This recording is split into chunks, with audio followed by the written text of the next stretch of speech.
Thanks, Serena. And I just want to give a huge shout out to ULP. You folks have just done an awesome job of both providing information about SBIRs and running an absolutely first-rate facility. And genuinely, I think helping SBIR applicants to meet one of the important criteria for NIH proposals, which is what's the environment. And if you haven't already, go see ULP and you'll see why it's a great environment. So I'm Molly Schmid. I PhD in science and am a consultant for Beal Applied Innovation. I actually help coach people in writing usually their first SBIR proposal and submitting it. We are having a discussion on April 7th from 12 to 1 p.m. with National Cancer Institute program officers. And it's a bit of a listening tour that they're doing about how they can better help new SBIR applicants. And so I encourage you to find that session. I don't have a link right now, but look for it. It's going to be on April 7th.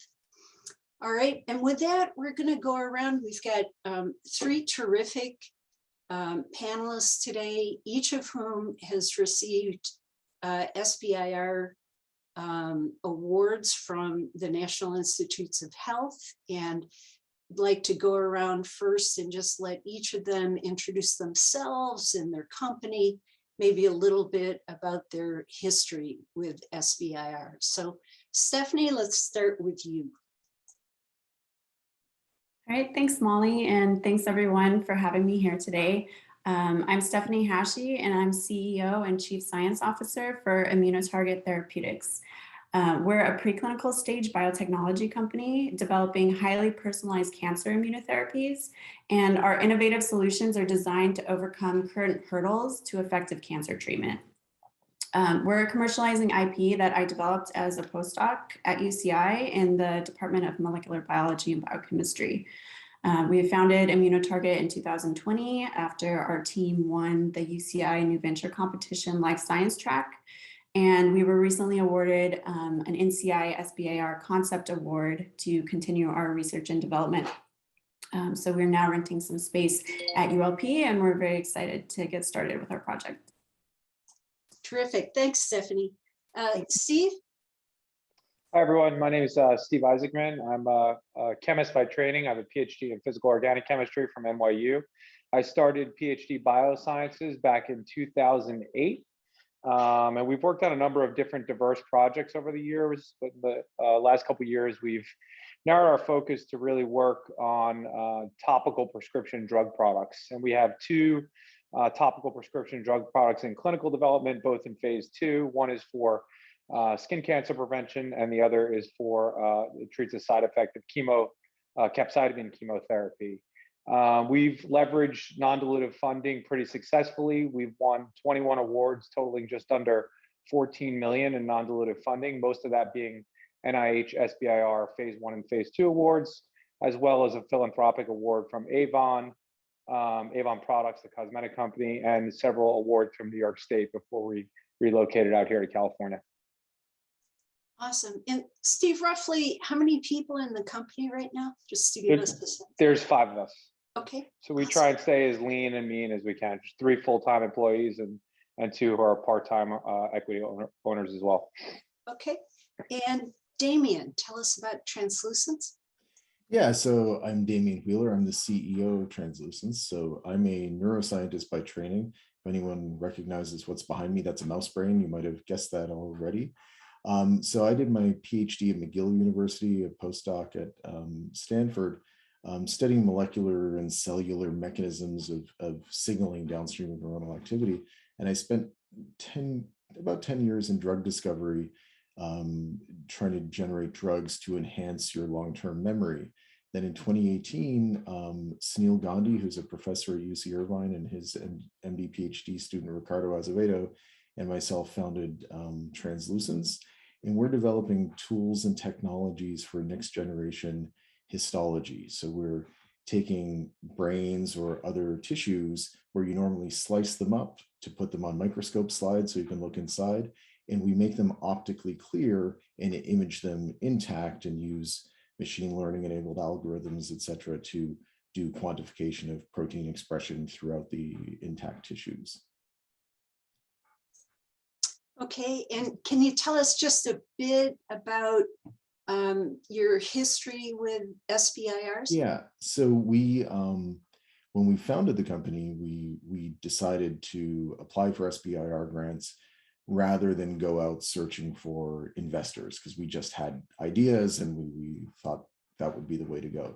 And it turned out quite well for us. We've received over the past 3.5 years, 3 phase 1 grants and 1 phase 2 grant. And I'd say we've been, we have revenue from other products that we sell, but the non-dilutive funding through SBIR has been fundamental to our growth and success as a company. It's been very important to us. Awesome. All right. So with that as an introduction, let's see. Trying to not do too many things. So Serena's going to interrupt us if there are questions, and audience, please feel free to push questions into the chat. So let's start with the application process. In a lot of cases, you start doing this, it sounds like a good idea, and you get into it and there's pushback. Somebody says, oh, that's not a very good idea. Why don't you go get investors? Stephanie, did you run into that at all? Or was it just, we're going to go get NIH awards because sort of we halfway know how to do that? Yeah, so we actually have someone on our team who is very experienced with applying to SBIR. So he's been mentoring us through this whole process, and he's just been wonderful. So he's been very successful, and just having his expertise, like his entrepreneurial experience, like informing us has been really great, because he basically said, don't go out to investors like right off the bat, try to get that non-dilutive funding, which I think, is a great strategy, especially when you're just starting out. So for us, we only have 2 employees right now. We're just a startup, and to have somebody come on board and kind of dictate what we're doing, like right from the start, we wanted to reserve our equity in our company, like right from the beginning. And by securing the SBIR, we're able to do that and have the funds to be able to develop ourselves to a stage where, we'll be further along and we'll be able to get funding, but, perhaps have a little bit more say in it, because, right now we're such an early stage that, for one, I think a lot of like VC firms want something that's a bit more developed. But for us personally, we didn't want to go that route or try to find like any investors right out the start. So, this award is basically going to give us a year to get our data. And at that point, I think, we're going to continue to try applying for SBIR because, the funding opportunity is great and we want that non-dilutive funding. But, maybe at that time we can start to explore other options also. Great. And so there you were, minding your, as I was minding my own business in academia, right? Writing papers and things. Was there any concern about, should we even start a company, or should we just keep doing this as an academic kind of exercise? Yeah, so I have a background in biomedical and translational science. So, every project I approach with this eye for getting it to the patient. So it's not enough for me personally to just be in the lab, sort of, working with things. Like I actually want to take it, commercialize it, and bring it to patients. So for me, I've always been on this sort of trajectory where I want to be an entrepreneur and I want to take my discoveries like all the way to the clinic. So for me, it was just a matter of getting enough preliminary data for my research project in order to apply and be successful. And, now that we have the funding, we can just continue to, snowball there. Okay. And Steve, what about you? I realized I did this a little bit out of order and I apologize. That's okay. I think that, my experience with SBIRs and talking to people about SBIRs is a lot of people get deterred when they see the size of the application. I just pulled up our last phase 2 submission that was funded, and it was 100 pages at the end, which is probably on the shorter end. And that's the assembled application with all the bio sketches and the research plans and stuff. The one thing I should say that you should leave here as a takeaway is it's free money, literally. It's non-dilutive. It's very much worth the effort. A common theme I've heard from people who are considering SBIRs or considering the entrepreneurial kind of lifestyle, if you will, is, well, it's going to be a lot of work. It's going to take a long time to get funding. I've heard it's really challenging. How long do you think it takes to get investor funding? So, I mean, if the shortest we've ever gotten funded, I think, was a phase 2, and it was 6 months from the day of submission to the day of receipt of funds, which is incredibly fast. And the longest it's ever been was 14 months during around the Great Recession period, when Congress decided to shut down the government, or whoever's fault it was back then. But it takes just as long to raise private financing, if not longer. So, while the application can look daunting, my number one suggestion would be to take one of these SBIR workshops that's offered by several companies. Now, I always recommend BBC, which is a group out of Michigan. I've taken their workshops several times, especially when I first started out.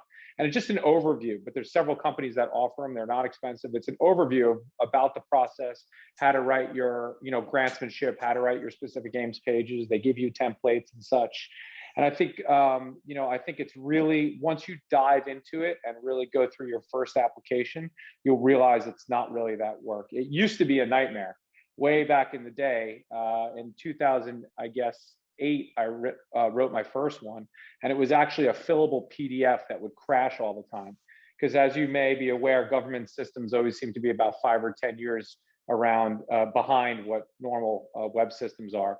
But they've recently, in the last couple of years, implemented a program called Assist, which is essentially a fillable online website that you populate and upload documents, and it is so much easier. So it's really not that challenging. It does take a lot of time because you go through several iterations of drafts of your specific games pages, your research strategy, and if you're submitting a commercialization plan during a phase 2 award. So it can be a lot of work in terms of scientific and business writing, but it's all relevant because you're going to need those documents in some form or the other for investors and as you go forward, and it really helps put clarity behind essentially your scientific ideas and such. It's all about communication and grantsmanship, and I think SBIR, if anything, trains you how to be a better communicator and scientific communicator. Terrific, Steve. Damien, any additional thoughts? Yeah, I just wanted to iterate what Stephanie was saying and Steve was saying. So for us, we were in a similar boat to Stephanie. A lot of companies that are applying for SBIR, they're already established companies, and they're looking for money to fund projects that they would be working on anyway. But for us, it was a choice to, do we go out and look for money, or do we apply for SBIRs? And coming from the academic background, it just seemed logical to apply for the SBIR funding. And that's something that we decided to do. And we're also in a position where we were advised by people, don't go get dilutive funding right away because you'll be diluted like crazy because you haven't built a foundation. So we've now built a foundation with our company where we think we're fairly successful, and now, rather than back then, would be a much better time to take on investment to strategically grow the business rather than have someone sort of fund the whole endeavor. And then what Steve was saying about time and effort in organization, yeah, it does take a lot of time and effort. That's a fundamental thing. You're not going to do well if you just slap something together, and it is a bit daunting getting all the paperwork together. But that planning that you do to create a good grant and get it funded, it isn't just the money you receive, it's the plan you have. You might not create such a good plan. If someone just gave you free money, or you had it from investors that hadn't really pressed you very much, you might not have a good plan, but this is something that you have to convince very critical peers to give you money and be in the small group of people that get it. So that plan in and of itself, whether it's in a phase 2 in your commercialization plan or just your scientific plan, is something you go back to all the time, especially our commercialization plan. As a sort of academics starting their own company, we really had to get lots of advice from people and think long and hard about that's the strategy for the commercialization. And that's something we go back to all the time. It's really important. So I think it really pays off both with the non-dilutive funds, but also the planning aspect of it. So I think if I could just add something to that, I think that, I agree with most of what you said. I think that the commercialization plan and the scientific strategy outlined in your SBIR is going to be marketed differently towards the SBIR review panel, the audience, as opposed to private investors. Private investors are coming in, they want to know, what is their return on an investment? How long are things going to take? What's the shortest way to the goal?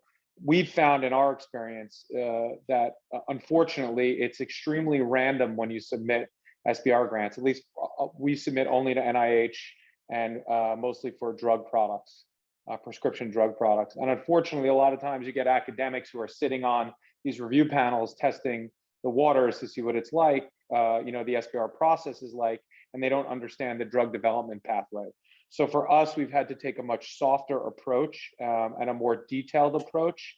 And you kind of change the pitch and the narrative of your story a little bit when you're applying for these grants, as opposed to if you were getting in front of an investor group. Your beats that you hit on are much different with an investor group or a sophisticated investor group and the folks on an SBIR panel. Not that one is better than the other. So I did have a question from the chat a few minutes ago that I wanted to ask all of you. They asked, did you all receive the award the first round or did you have to reapply? I'll go first. We threw up the very first grant we threw up was an STTR, which is slightly different than an SBIR. You have to collaborate with essentially a nonprofit, so an academic, and that was a big miss. We got triaged, but the first, I think, SBIR that we ever wrote, which is just for the company itself on a different project, we ended up getting funded. But these things, there is no rhyme or reason into whether something will get funded. We've thrown projects up where we said this is the best grant ever submitted to NIH, and it gets triaged, which means it doesn't even get scored. It's on the bottom 50% of the applicants. And then we've thrown things up that are just what we thought at the time were complete pieces of garbage that would never get funded, and they got incredible scores. So it's totally random. And I know I'm going on a tangent, but the one thing I do want to stress, and hopefully we'll come back to it, is one of the most important things you can do is not shoot yourself in the foot. So don't make silly mistakes, and grantsmanship is key. There should never be any question in terms of presentation of what your documents look like when they go in. So we actually got really lucky with our application because this is the first SBIR we applied to, and we were actually awarded. I think part of that was that, we chose the grant that we thought we had the best shot of getting. So NCI actually just released this contract award, which is the concept award that we received. So it's a little different than a phase 1, it's a contract, but basically we applied to that because we have a little bit of preliminary data. Actually, like, they don't require it, and I think that's what made us really competitive. Also 2 people on our team are very strong at writing grants, and going back to what Steve said, it's all about grantsmanship, and the process too of the review, I think, falls in line with that as well. There's like subjective elements to it, and so I think just being strong at writing these grants. And we also utilized a program that's offered through NIH, which is an application assistance program. So they offer this 3 times a year before the actual grant deadline. So we utilize that, and it's a 10-week program, and they basically guide you through the entire application process, and they give you feedback on your writing and all your documents. So that was super useful for us. It's very intensive, but it's very useful. So yeah, we were partially successful, I would say, our first time. So we actually when we started, we wrote 2 grants, and we did a bit of an experiment. And I think our experiment disagrees a little bit with Steve in the sense that it's not completely random. I think there is some randomness and some things where you scratch your head in the reviews, but I would not say it's completely random. We applied for 2. One of them we worked on for a fair amount of time beforehand and got pretty organized with it and wrote that one up. The other one, we basically wrote it over Labor Day weekend of 2018 and put together some stuff that came from the academic lab, thinking, oh, we know all this stuff so well, we'll just put it together. And we did 70% of one of the grants on Labor Day weekend, 90% of the other one, I would say. And the one that we just did last minute was disorganized and did not get funded. The one that we put a bit of work into, we got a borderline score and we did get it funded, and that one's been converted into a phase 2. But I'll say, with the experience of doing these multiple times, our later grants are much better as far as the writing goes. We were kind of naive when we went into it in the beginning, and in a way got lucky to get funded. I think what we were doing was good stuff, but it's certainly, looking back, I don't think it was a very well written grant, and it scraped through. But planning ahead and being organized is really, really important. And like Steve said, your grantsmanship is, it has to be good. If it's not, you're not going to get it funded. So. Okay, so Serena, I know there are a bunch of questions, but every one of the panelists has now said grantsmanship. And I'm just going to go in the order on my screen. Damien, could you tell me what you mean by grantsmanship? And then I'm going to go to Stephanie. Yeah, this is actually a very interesting question, because I don't know if everyone means the same thing as each other, but what I'm meaning there is, independent of the subject matter or the idea, the scientific ideas, how coherent and logically have you put them forward? How well have you done administrative things? Like, have you, in your budget, have you put in receipts or quotes for things? Do you have a good team? Have you got consultants to fill in gaps that you have in your team? Like that, these fundamental things that are the rules of writing grants are things you really, really need to follow, and they're just as important as your actual idea. You see scientists all the time complaining, nobody cares about my work, or they're not giving me credit for it. You could have all the great ideas in the world, but if you don't express it well and communicate it well in the format it's needed for that situation, you're not doing yourself a service. So that's kind of what I mean by grantsmanship. Cool. Thanks. Stephanie, same question. Yeah, so I mean, I agree with Damien that it's basically I mean, I think part of it is getting feedback from other people, organizing your thoughts clearly, communicating them clearly, but also having experience with other grants and just being able to successfully communicate your thoughts and getting that peer review and that feedback from other people to see whether you're on target or not. Because I feel like sometimes we can get so deep into a subject that it makes sense to us, but actually it's not making sense to other people. Molly, I took your SBIR workshop a couple of years ago, and I found that very helpful.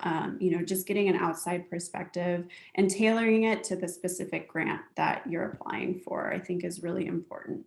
Great. And just a follow-up, Stephanie, did the application assistance program provide you with that kind of feedback on your sections? Okay. They did, yeah. So they went in real depth.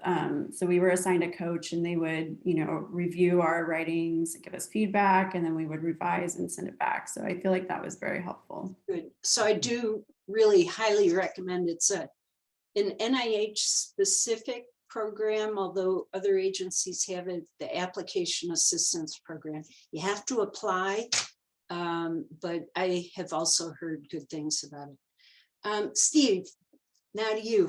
What's grantsmanship? So, if everyone should be aware that when you get a score of your summary statements, it's scored on the significance of the problem, investigators, how innovative your problem is, the approach you're taking, the approach, design and methods, and the environment that the work's going to be done in. So those all need to be strong, and they do need to be communicated well. So I do agree with the group that those sections and each points of those sections need to be put in, and you don't want to make silly mistakes like forget someone's bio sketch or have an error. Okay, those I just consider silly mistakes. I don't really consider them grantsmanship. When I think grantsmanship, my brain immediately goes to high resolution figures. I've reviewed grants for folks as a favor who are on the short list to win Nobels, and very highly funded academics, and their grants suck. I'm talking the figures are all over the place. So if you look at a research strategy, which is 12 pages for a phase 2, you have one figure on this side of the grid, one figure in the middle of the page. Some of them are low resolution. You need a magnifying glass to see the figure legends. It's ridiculous. The figures, which are, you know, summaries and a lot of times cartoons or graphs of what pictures of what your ideas are, right, or what your data is, need to be as clear as possible and need to be beautiful. So we spend, and I'm talking colors, fonts, alignment, all these things, and that should reverberate throughout the application. So all, you know, when you think about the subheadings in your document, they should all be laid out beautiful. We put ours in colors to make it easy to read. I want one of my primary goals to be, and I just actually volunteered to sit on a review panel for the first time, actually. You get 8 to 10 applications, a mixture of phase 1s and phase 2s. And I always envision when we're putting in a grant that if, you know, old school again, if they were printing out these applications and laying them on their dining room table, ours would be the most beautiful and easiest to read. And that's one of the main goals going in, because it's very idea, and this is a cliche, it's very easy, right, to make a great idea look horrible, right? But you know, you at least want to be able to polish a turd if it's a crappy idea, and you want to present it really well. So no matter what document we're putting in, the thing that I probably spend a large amount of time on, I don't want to say the most amount of time, is making sure the document looks beautiful. And one of the last things we'll do is when we proofread the application before submission is I'll zoom all the way out and look at my commercialization plan and look at my research strategy and my specific aims and just look at it so it's really far out, and just make sure that everything aligns really perfectly and it's really easy to read. Because, you know, the last thing you want to do is make one of these applications. You have this reviewer who's reading 10 applications. How much time are they giving it? You know, you want to hook them right away, and you want it to make it as easy as possible for them. And I think also it reminds me of one of the things that I learned as an academic was, you know, academics always, when I was in grad school, always pride themselves on not being salesmen, right? And when I told them I wanted to be an entrepreneur or work in industry, they kind of looked down on you because you're selling yourself. And I said to them, what do you think you're doing every time you submit a paper to JAX or one of these journals? You're selling it. You're trying to get in. Or every time you give a presentation at a different university or submit a grant, it's just a sales pitch. That's all it is. So your grant needs to read like that. It needs to read like marketing material. It needs to be beautiful. It needs to be very, very easy to read, and everything should be high resolution. There's never an excuse to have really, you know, a grant that doesn't look beautiful, is how I would say it. Cool. All right. All right. Let's see. Serena, do you have any more for us? I think you can take it along. Okay. Go ahead, We'll Molly. keep moving. So, how about, let's keep on the application itself for a minute. And was there anything that you did in maybe your initial application that you won't do again, or that you would definitely do again? Any really advice for any of these folks who are looking at their first proposal to NIH or any agency? I'll be quick. I'll just say you want to always, you have to keep in mind that the only thing these folks have to look at is the documents you provide them. So you want to always give as much information as you can. You know, saying something like in the introduction, in the first line of our commercialization plan is, you know, PhD Biosciences is a clinical stage biotechnology company located in La Jolla, California. That's what we say. We introduce ourselves, and then we have certain lines that always repeat. Like, for instance, there's a company section in the commercialization plan, which we always essentially cut and paste and sometimes update and modify. But I think that you need to always keep in mind that the reviewers, who knows if how much time they're actually giving your application, only have what's in front of them, right? So you can't rely on them you can't expect them to know certain acronyms or know certain things about your technology or about your business. You need to be very succinct and very poignant when you explain it to them, but you want to make sure that they have all that information. And there's a lot of time. You should be able to hand it to me, and I should be able to take this document without using the web and be able to come up with a score for it. Is how I like to look at it. Great. Damien, anything you did or didn't do or wish you'd done? Yeah. So, one of the things that's really important for the grants that you're judged on is your team. And we didn't quite realize the extent to which people cared about that in our first few applications, because we're neuroscientists and these were neuroscience-based applications, and our team was scored very well. And we just fell into that. So we didn't try. But then we had an application that did not get funded, and it recently got funded upon resubmission. But we were doing more of an engineering project to create some automation to do some of the methods that we do. And on first pass, we hadn't developed a very robust team. We had an engineering professor that was going to put a little bit of effort to help us, but we were really criticized that effort wasn't going to turn as neuroscientists into engineers. And there was the committee felt like we just weren't going to be able to do things. So when we resubmitted, we really thought about our team, and we went out and we found some really good people to work with that had the appropriate credentials. But it wasn't just about the credentials and having them on the grant. They helped us re-sculpt the grant and our milestones to put them in the terminology and the things that engineers understand. And I think that is, what we will always do, is make sure that when we apply for things, we have the right team in place, we've had the right experts that can vet what we're doing and support what we're doing, so that in the review process, we look like we are solid and competent and can complete the aims that we've written out. So. Let's see.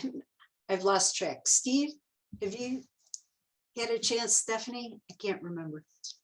Stephanie's up.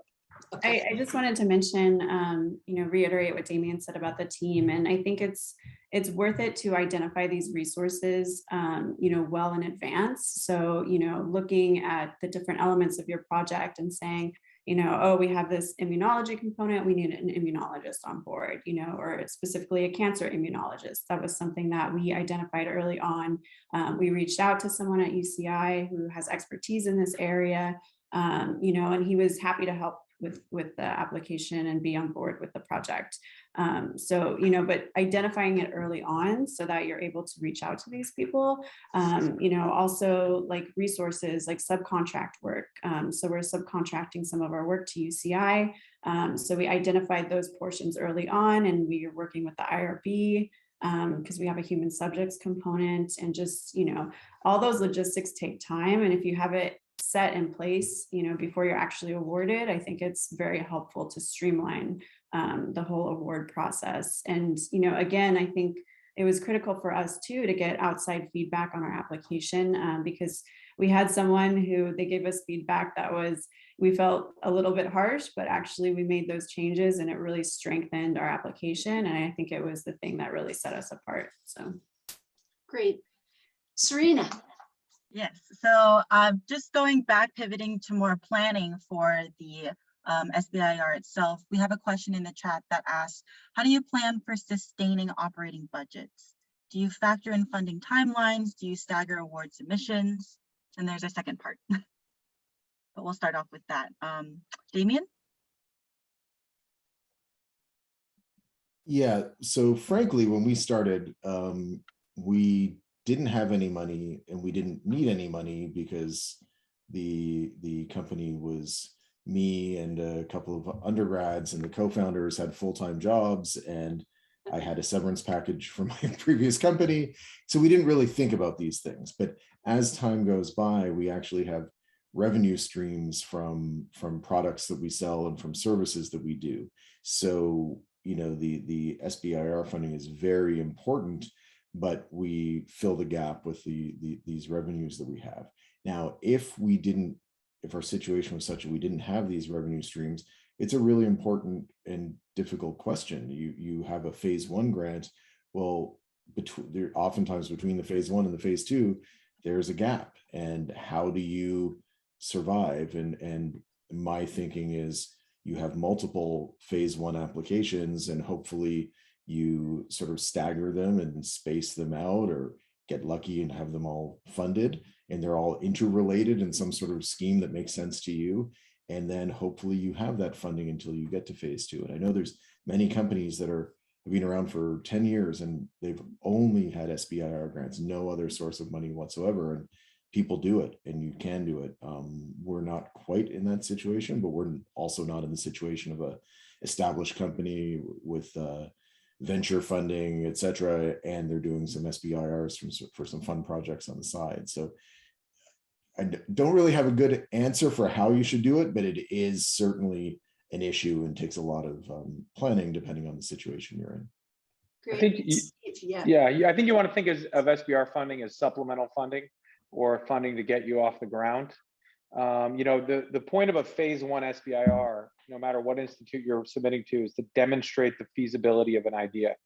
So what does that mean? That can mean a lot of things, but I have a hypothesis. I'm going to test this hypothesis. You could think of it as a proof of concept, if you will. I'm going to get this to work. This drug will reduce tumor size in this mouse model. That's, demonstrate feasibility. And then phase 2 is loosely supposed to be, how to money to develop it along the way. It's more money it's usually about $2 million over 2 years. I think it's a great way to supplement your overall company budget, if you will. In private investors look favorably upon SBIRs. So you don't want to become an SBIR mill where you're just getting SBIRs and never putting out products. That's frowned upon. But as investors look favorably on it, because they say, oh, okay, a team of most likely highly qualified scientists in the government looked at this project and think it has merit. And it also can reduce, for instance, we're expecting a $2 million SBIR from NIH for our skin cancer prevention programs. And that's going to, decrease the overall capital needs of the cost of our clinical development roadmap to get this drug approved. So if the drug, let's just say hypothetically, we need $10 million to get it approved, and we're getting a $2 million award, that's meaningful because it reduces the overall cost to get it approved by 20%. So it can affect what investors you go to, the size of your round, and ultimately what it affects is how much of the company you get to hold on to and how much you're still holding on to at the time of exit, right? So you always want to hold on to as much equity as possible. So when you exit, you get more cash flow, obviously. Awesome. Any more, Serena? Oh, Stephanie, go ahead. Yeah, sorry. I just wanted to mention one thing because I feel like we're sort of in that situation because we've just gotten our SBIR, but we are trying to develop a product this year so that we can start getting revenue to help sustain ourselves. But also, we're trying to sort of, put our idea into different applications so that we can, apply for additional SBIR funds. But at the same time, it's like you don't want to stretch yourself too thin. You can only really do what you can do. So while we're trying for that, we'll just see how things develop. Okay, any more? Yeah, the second part of that question was kind of related to the first one, was how you deal with near Payline rejections, tips and tricks. Yeah. Stephanie, if you want to take that. Do you have anything? I mean, I think we're just barely starting on our got funded last month. So Yeah, Steve and Damien, have you been in that situation where you're in limbo land where Yeah. It's not turned down, but you don't know it is. It's well, Yeah. there's not, the program directors are take very apolitical stances when you ask them direct questions. Hey, is this going to get funded? Well, it looks promising. So no one's ever going to tell you until you get an award, notice of intent to award or whatever, or until the money hits your bank account, really. I think that in terms of tips and tricks, these days it's extremely competitive with COVID. I heard NCI got double the applications they normally got. So the pay lines have gone way down. Typically, it changes from institute to institute at NIH, and it changes seemingly from quarter to quarter, but they usually have a pay line and they pay at that pay line. So if the pay line is 24 at NCI, any grant, and lower scores are better. Any grant that receives a score of 24 or below will get funded. Sometimes there are what's known as zones of consideration. So, you always want to be in contact with your program director to give them updates about what you're doing with your program, and hopefully they like your program. And I don't know how much influence they have behind the scenes, but I've heard they can have some influence. I will tell you, I know of one story where the impact score was way below the pay line, didn't get funded, and that was one of our grants. Was a phase 2B, which is only for phase 2 awardees, and it's up to $4 million. And we got an impact score of 17, which is the best score we've ever gotten. Wow. And if you know anything about impact scores, is really incredible. I think I printed out the impact score and put it on a t-shirt. I was wearing it around. And the support throughout the grant was incredible. And NCI decided they didn't like that project very much for whatever reason, and we didn't get funded. So it's until that money really hits your bank account, it's hard to tell. But I think in most situations, and in pretty much every other situation we've been in, once you know the pay line, if you're at the pay line, you'll get funded. If you're above the pay line, you're probably not getting funded, and you might as well resubmit, even if it's only 1 point above that pay line, because these days it is very, very competitive. Damien? Yeah. So we haven't, I don't have tips for just missing and then fixing that the next time.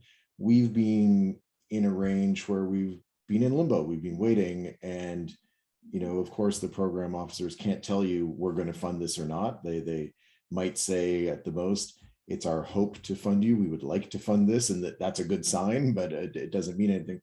So you're in limbo and you wait. Luckily, it's a small N for our applications, but we've received those. We haven't had them rejected. When we have been rejected, which has happened a couple of times, and then we've resubmitted and got them, they weren't even scored. So, and that's in a way tougher because you don't get as much feedback, and that sometimes seems a little bit random, the ones that don't get scored. We had a grant for in the early, it was September of 2020, and it was about COVID effects on the brain and neuroinflammation. And we were not scored and basically told that's not important. Nobody cares about that. We care about lungs and things. And of course, maybe we were a little bit ahead of the curve, but it's very important, the effects of COVID on the brain and inflammation. But that was one of those things that I'd say is random. You just don't know why that happened. It's who reviewed it or whatever. But the best thing you can do when it gets rejected, whether it's close or far away, it's still a rejection. You treat it the same way and read the comments and address them and make it better. And that's all you can really do. That's the only tip I could give. Good. All right, Serena, any more? We are good right Very now. good. Okay, so let's go on, I guess, to phase 2. And Damien and Steve, you've both had phase 2. So anything, advice in terms of, putting together the phase 2 proposal, timing of it, budget? Yeah, so you always want to max out your budget if you can. If it's a $2 million budget, you should be applying for $2 million. Not $1,999,999. You should be applying for $2 million. You don't want to leave money on the table. I'll say that for budget. I think for I'll go back to grantsmanship. We follow a very strict template, which was derived originally from one of these workshops we went to. And actually, I see where they made the template. If you look in the SBIR instructions, by the federal government puts out, it's actually the newest version is incredibly easy to read. And it tells you when you submit a commercialization plan, the sections they want to see in the commercialization plan. So we make those, subheadings. So section A is, I can't even remember, company maybe perhaps, pull one up, and they're just we just follow that template. And having a template like that is incredibly useful for organizing your thoughts and figuring out where to put relevant information. And if you think about it, when reviewers go, oh, I want to know where this company is, or what else do they do? They know what section to go to look for it. So with the phase two, I mean, a lot of our phase twos will look very similar if you zoomed out, right? In terms of color format, in terms of fonts and all this, and figure placement and such. And we follow very strict rules with that. And what you'll hear, and I don't think anyone said so far, is the most important page of your entire application is the specific aims page. And do not try and get creative and put figures on the specific aims page or cartoons or anything. Follow the format, okay? Find out what other successful people have done and follow that format and make it incredibly easy to read, because that's the first page that everyone goes to. It should be the essentially summary of your entire application. And then from there, you want to really hook them and get them interested and want them to read more. But I think the point is, a lot of my applications, you zoom out and they look very similar. So I think that's really important. Cool. Damien? Yeah, so we've only applied for one phase two and got one phase two, so I can't talk about the consistency and all those things with the experience Steve has. But just to back up a little bit, just so that the audience really understands what this is. Steve was talking about it before, but the phase one is a proof of principle for an idea, and the phase two is taking that proof of principle and showing that you can make it into a product. And nobody's interested in funding a product that isn't going to make money. So there's the business aspect of it is much more important in phase two. That's why you have to write a 12-page commercialization plan along with your 12 pages of the actual experimental outline and research strategy. So, keeping that in mind, you really need to think about what the product is going to look like and convince people that you can generate a product. Another important thing, I believe this is still true, that phase two applications are, if you've already got a phase one, they're much more likely to get funded than a phase one, or more likely. And the reason for that is you've already shown success in phase one. So there's a little bit of buy-in to your concept. It's not just coming out of left field. So you do have a good shot at it, and you don't want to blow it by making mistakes, by not having a good commercialization plan, etc. And sometimes scientists, if it's a small company run by a scientist, might not be thinking that way. And if you're not, or you're not confident about the commercialization plan in a small company, go get help, talk to people, get people to either help you write it. There's people that you can pay to write these things, or at least get advisors. Go talk to Molly, go talk to somebody and write drafts and have people vet it and help you. And I think Stephanie was talking about this too, that, whether it's the business side or the science side, get drafts early and put them in front of people and take that harsh criticism, because even if you think that criticism isn't fair, it's likely to represent what one of the reviewers is going to think. And you want to get that out of the way early. So have as many people as you can criticize you, but also help you in the areas where you're weak. And I would say that for us writing a phase two, I'm the CEO of the company, but I'm a scientist. I don't have a business degree or anything. And writing that commercialization plan was daunting. And we put a lot of time and effort into it. And it was pretty good. We got funded. But it's taking that time and effort and not blowing your shot. If you're going for phase two, you've got a good chance of getting it. And it's substantial money. A couple $1 million for a lot of companies is a lot of money. For some companies, it's not that much, but for a lot of people, for us, it was a lot of money. And that's my advice, is to really put that effort in. That was a great, all great points, and I completely agree with you, but it just reminded me of something I wanted to say, which I think is incredibly important. When you're putting a grant in, okay, it's all about communication and it's all about grantsmanship, right? It's not going to be whether your idea is factually, if someone says this doesn't work, if you put in a grant that says 1 + 1 = 3, right? You have no business putting in that grant. We all know it's not going to work. It's not true. The reviewers know it's not true. Maybe that's a bad analogy, right? It's all about taking your idea and convincing this group of reviewers that it's worthwhile for the government to give you money, us taxpayers to give you money to demonstrate the feasibility of your idea or advance it forward. So as what you said, you have to show there's a commercial need for it. That's what's different from SBIRs and academic grants. You have to show there's a market for it. You have to show there's a need for it. It doesn't have to be a huge market. It could be an orphan drug where there's 50 patients a year have this disease, right? But you have to show there's a market. You have to show how you make money and how it'll turn into a business. But at the end of the day, it's all about communication, and it's all about marketing and convincing someone and grantsmanship that your idea is worth being funded because, right? And it's got to be clear and it's got to be concise, and the business plan and all that has to be there. But at the end of the day, you're putting forward hypotheses that you want to test. And if someone looks at your hypotheses and says, and is able to pull a literature reference and say, someone tried this already, it doesn't work. That I don't even consider bad grantsmanship. I just consider that a waste of your time and their time. So I think it's just communication and just selling these people on your ideas is incredibly important. I know scientists hate that word, but it's the harsh reality. There's one thing I just wanted to add there. I was reminded when Steve talked about budget. This isn't directly answering the question, but I think it's important. And this was advice that our program officer gave to us, because when we were applying for phase 2, we talked about the budget and it was going to be a fairly high budget, et cetera.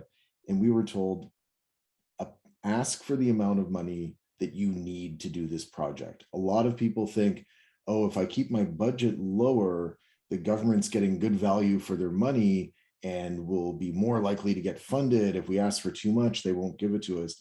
And that's the wrong attitude. Steve said, don't leave money on the table. That's true. But it's also, you will be reviewed harshly if the reviewers think you can't do what you said you're going to do with the amount of money you put out there. It's not a good thing. It's a bad thing. You've got to be very honest about it. And if your honesty means you need $8 million and there's no way you're going to get that, then your goals are too big and you need to pare down what you're going to do. But always make your budget realistic. That is fundamental. You'll be criticized. That's a really good point, because if you propose a set of experiments that in-house or at a CRO or something, you say I need $100,000 for these experiments, but everyone's sitting on the review panel though they cost $500,000. They're going to say either hey, these people don't know what they're talking about, or B, they're looking to do this in China or some other country where it's incredibly cheap, which is you're not allowed to spend money overseas, and only in rare cases. Okay, I got to call time. I knew this was going to happen. This could go for at least another hour and we could get out some interesting discussions. But do we still have time for last comments from people? Serena? I think 10 words. 10 words. Okay, 10 words for everybody. Steve, More. your 10 parting words to everybody on. I would just say, don't be discouraged. Go for it, and I think it'll be worth it at the end of the day. Even if you submit and you get rejected, you'll just get criticism, and eventually you'll figure out how to do it. Just put your head down and push forward. Awesome, thank you, Stephanie. Yeah, I would just say that, all these elements that you're putting into the SBIR application are things that you need to do for your company anyway. So, it's really an exercise in getting it, all the details worked out and, communicating it in a compelling way to somebody. So I think it's enriching, even if you don't get it on the first time, and just to keep trying. Okay, and Damien? Yeah, I'll just keep it simple. If you're new to this, get help. Talk to people that know what they're doing and get help. Good. Awesome. Serena, I'll throw it back to you. But first I want to say, Damien, Stephanie, Steve, thanks so much. This was really terrific and appreciate your expertise a lot. Thanks so much. Thank you. This is fun.